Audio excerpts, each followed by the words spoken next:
يؤتي الحكمة من يشاء আসসালামু আলাইকুম রহমতুল্লাহি ওয়া বারাকাতুহু। বিসমিল্লাহির রহমানির রহিম। আপনারা শুনছেন সফলতার রহস্য নামক বই থেকে, যা আপনার জীবন পাল্টে দিতে পারে। সুতরাং মনোযোগ সহকারে শুনুন, ভাবুন, কাজ করুন, পরিশ্রম করুন, ইনশাআল্লাহ আপনিও সফল হবেন। গল্প, অন্যকে উস্কে দেবেন না। জিম কারবেট একজন খ্যাতনামা জীব ও প্রাণী বিশেষজ্ঞ। বিশেষত বাঘ বিষয়ক অধ্যয়ন গবেষণায় তিনি আরও অভিজ্ঞ। ইন্ডিয়ায় তার নামে বন্য প্রাণীদের একটা অভয়ারণ্যও রয়েছে। তিনি লিখেছেন, কোনো বাঘ মানুষের উপর ততক্ষণ পর্যন্ত আক্রমণ করে না যতক্ষণ না কেউ তাকে আগ বাড়িয়ে বিরক্ত বা উত্তেজিত করে। যেসব লোক বনাঞ্চলে অবস্থান বা বসবাস করেন তাদের জানা আছে, কখনো যদি তারা বাঘের মুখোমুখি হন, এতে তেমন কোনো আশঙ্কার কিছু নেই, কারণ বাঘ নীরবে স্বীয় পথে চলে যাবে। শর্ত হলো তাকে উত্ত্যক্ত করা চলবে না। বাস্তবতা হলো, স্বভাবগতভাবে বাঘ মানুষের কোনো শত্রু প্রাণী না। বাঘের জন্য মানুষ খেকো শব্দটি কেবলই আংশিক অর্থেই সঠিক, কেননা জন্মগতভাবে বাঘ মানুষ বধকারী না, বরং কতিপয় অনভিজ্ঞ লোকের ভুলই প্রাণীটাকে বানিয়ে দেয় মানব দুশ্মন।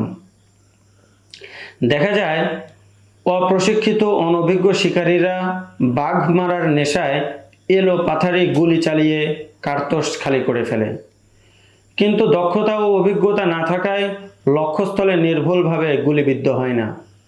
বেশি থেকে বেশি বাঘটি হালকা ক্ষত বিক্ষত হয় মাত্র, তবে ধরা বা মারা পড়ে না। এ ধরনের আহত বাঘই হয়ে যায় মানুষ খেকো শত্রু প্রাণী।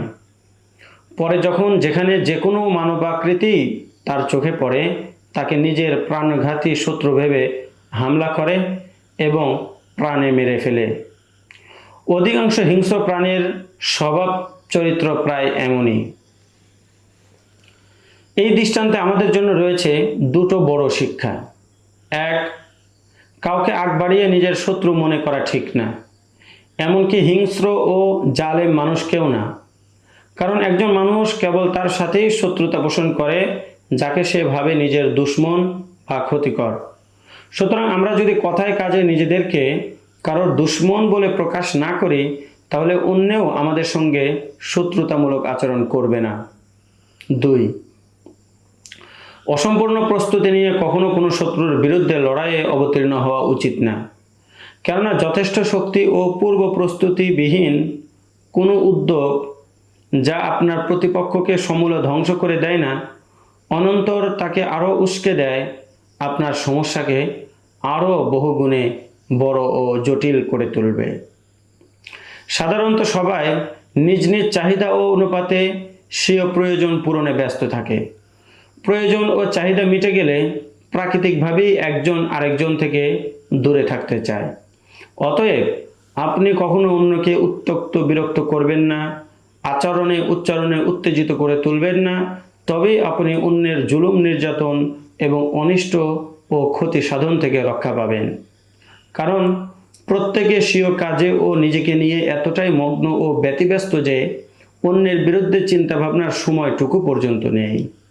يشاء ومن يؤت الحكمة فقد أوتي خيرا كثيرا وما يذكر إلا أولو الألباب